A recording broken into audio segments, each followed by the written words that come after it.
3.6b, converse of the Pythagorean theorem. Converse of the Pythagorean theorem. How can we use the Pythagorean theorem to determine if three side lengths belong to an acute, obtuse, or right triangle?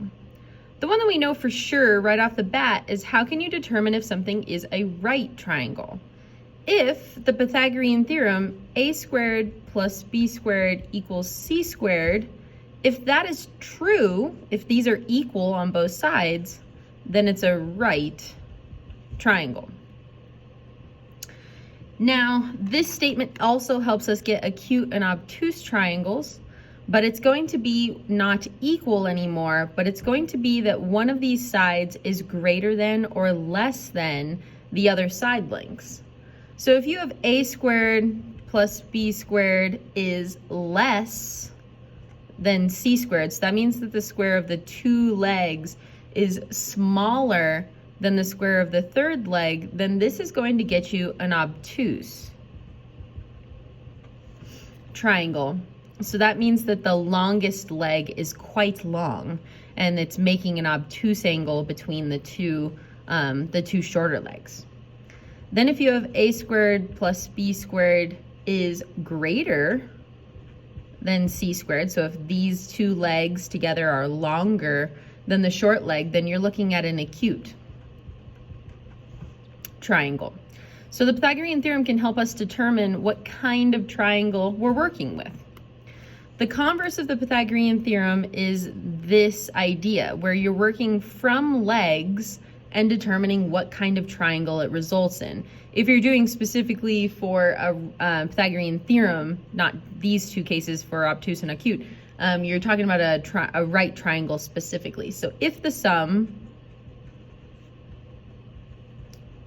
of the squares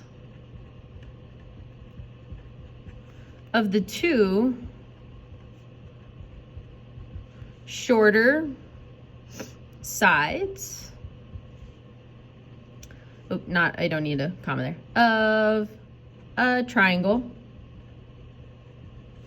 equals the square of the longest side, now a comma, then it is a right triangle.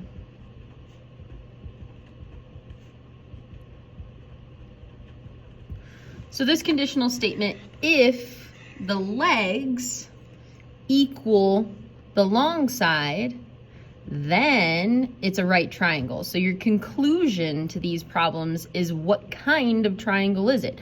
So your answer is not going to be usually a number. It's usually going to be, is it right, is it obtuse, or is it acute?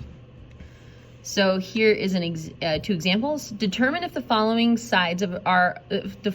sides of a right triangle, and if not, tell what type of triangle these sides would create. So 16, 34, and 30. If we follow the pattern, we want the two shorter sides. So 16 and 30 are the two shorter sides. So is 16 squared plus 30 squared equal to 34 squared? And notice that I'm asking it like a question because this is questionable. I don't know for sure that this is true quite yet. We're going to show that this is true. If you calculate this square of 34 is 156. 900 and then 16 squared is 1156. So this is true. Yes, which means that this is a right triangle. That's our conclusion. Let's check the next one.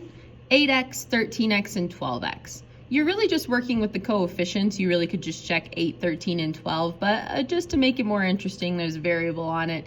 So the two shorter legs are the 8x and the 12x. So we're going to say 8x squared plus 12x squared. Is that equal to 13x squared? Not sure yet. 8x squared is 64x squared. 12x squared is 144x squared. is that equal to 169x squared? 64 plus 144 is 208x squared, and 169x squared stays the same. So now notice that I left it blank in the middle here because these are no longer equal. The question mark has been determined that 208 is indeed greater than 169. So what I can see is that the two legs are larger than the third side.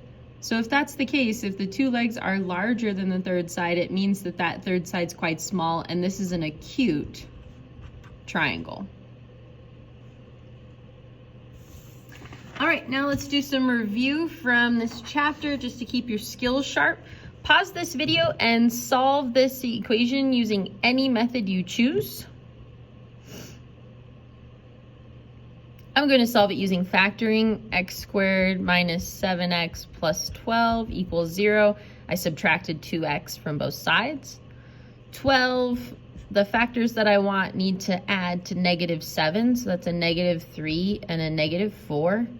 So x minus 3, x minus 4 equals 0. So our two solutions are 3 and 4. Number 2, write the previous question and answer as a conditional statement. Then write its converse, inverse, and contrapositive. So if we look back up above, our if statement is our equation. So if x squared minus 5x equals 2x minus 12, then our conclusion is x equals 3 and 4.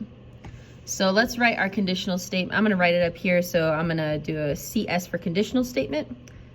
If x squared minus 5x equals 2x minus 12, then x equals 3 and 4.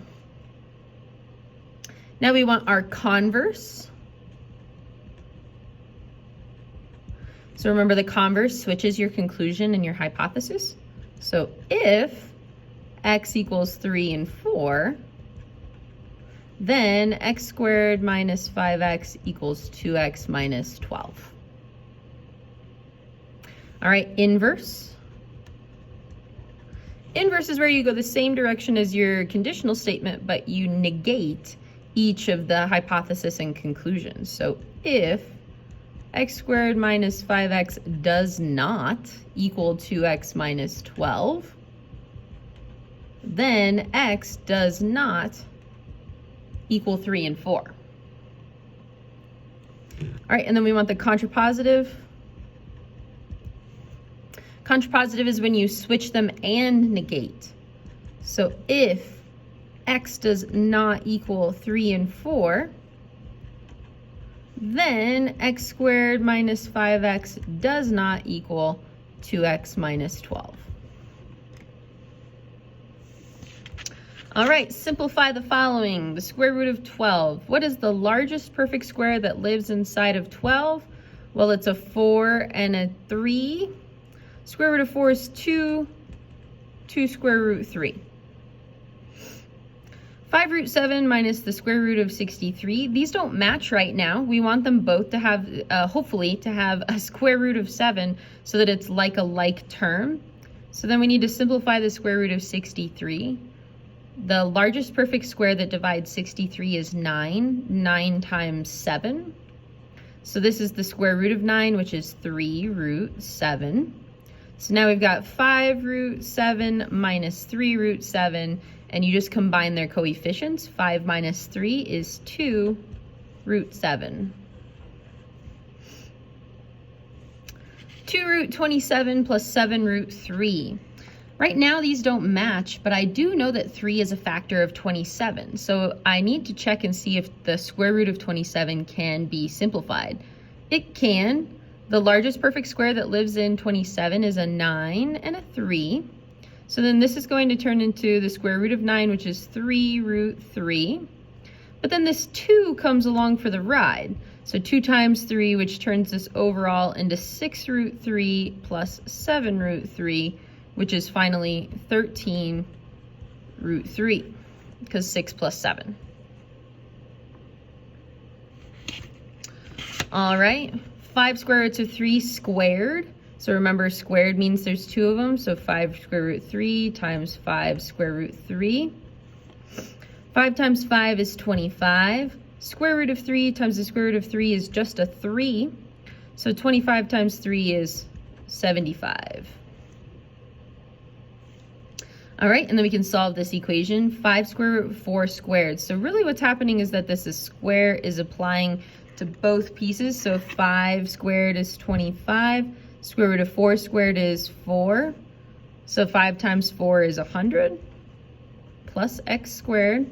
And then the square applies to the 13. The 13 squared times 4 is 676. And then we subtract 100. So x squared equals 576 square root. And this is a naked number problem. So really this does have both solutions, positive and negative 24.